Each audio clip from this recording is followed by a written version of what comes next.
All right, so in this video, we're going to deal with horizontal shifting of graphs, okay? So we've got a function y equals f of x, all right? Now, in the previous video, we talked about vertical shifting, and we added a constant, and it was outside of the parentheses, like we had f of x plus c, okay? Here, we've got f of x plus c, and the addition is happening within the parentheses, okay? So if that happens, it's actually kind of counterintuitive here. If we add a value inside of the parentheses to the basic function, we're actually going to horizontally shift the graph to the left, okay? And I'll show you that with both the tables of values and the actual graph using Desmos.com, okay? If you subtract a value within parentheses here, we're actually going to shift the graph to the right that many units, okay? So again, we know our basic quadratic function here, the table of values, is pretty easy to come up with, okay? So in part A here, we're subtracting from our x, okay? We're in parentheses, we're subtracting 2 from x. So in this case, we're going to horizontally shift the graph, which means our x coordinates are going to change. With the vertical shifting, remember our y coordinates change. So what you're going to see is our y coordinates are going to remain the same here, and we're going to move our x coordinates either to the left or to the right, okay? So again, because we're subtracting 2, a little counterintuitive, we're actually going to shift the graph to the right 2 units, okay? So that means our x coordinates are going to get bigger by 2. So the table of values for this function, f of x equals x minus 2 squared, is going to look like this. So again, notice my y coordinates have stayed the same. My x coordinates have shifted to the right 2 units, so from -2 to 0, from -1 to +1, from 0 to 2, and so on. Now, you can always verify that. If you plug in 0 to our function, 0 minus 2 is -2, -2 squared is +4, okay? Or you can just remember this, and it's going to make it easier for you to graph these functions by shifting, again, to the right in this case, or to the left in B. So let's look at B. We've got x plus 5 quantity squared. So this is going to mean we're going to shift the graph to the left 5 units, okay? So let's look at the table of values. So again, notice our y coordinates have stayed the same. Our x coordinates have gotten smaller by 5. So from -2 to the left, 5 units would get us to -7, -1 to -6, 0 to -5, and so on, okay? So all these are going to be parabolas again. This parabola is going to have the vertex at the origin. This one, the vertex is going to be 2 units to the right of the origin. And this parabola would have the vertex 5 units to the left of the origin, okay? Quickly, let's go through the cubic function and this radical function here.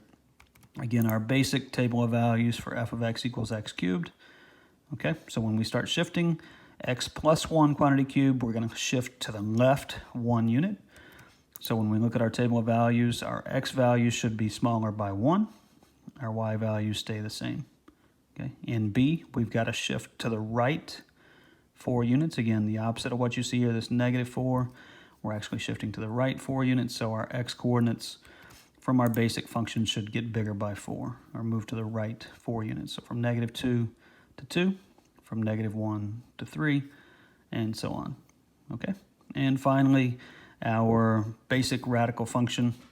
Remember, you can't have a negative value under here, okay? The domain for this function is x has to be greater than or equal to 0, so my table of values is going to start at 0.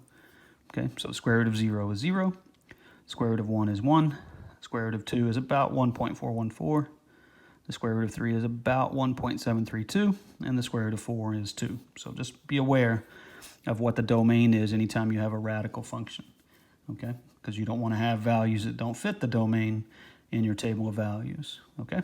So again, looking at A, we've got square root of x minus 3. So that means we're going to shift to the right 3 units, okay? So our x values are going to grow by 3 as our y values stay the same, okay? And in the last one here, we've got square root of x plus 2. So that's a horizontal shift to the left 2 units. So my x values are going to get smaller by 2 as my y coordinates stay the same, okay? So let's go ahead and look at the graphs, and you can see those horizontal shifts work the way I've just showed you. So showing these horizontal shifts on the graph, we've got our basic quadratic function here. Our first change function was x minus 2 quantity squared. Okay, so again, you can see the graph is shifted to the right 2 units, and our next equation was y equals x plus 5 quantity squared. So again, from our initial basic quadratic function, we're shifted to the left 5 units. Okay, you can see the vertex is now at -5, 0 instead of at 0, 0. Okay, let's look at the cubic functions. So our first function was x cubed. Oop, wrong one. So let's change that to a 3. All right.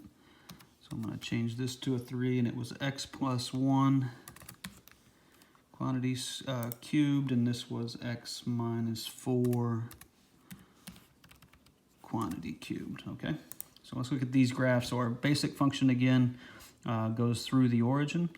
This one should have been shifted left 1 unit. So again, notice we've shifted left 1 unit here. And then this graph, then blue, should have been shifted to the right.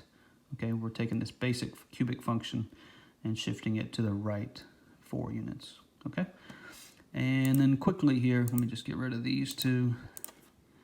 Let's do the square root of x here. So square root of x. Okay, so that's what that function looks like. All right, again, notice that there was no negative values in the domain, so the graph is going to stop at the origin there.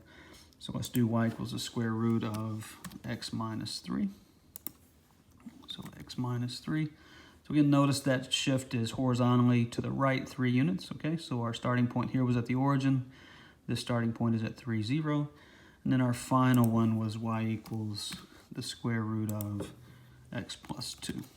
And you can see that purple graph there. It's been shifted. The original radical function has been shifted to the left 2 units. Okay, so that's horizontal shifting of graphs.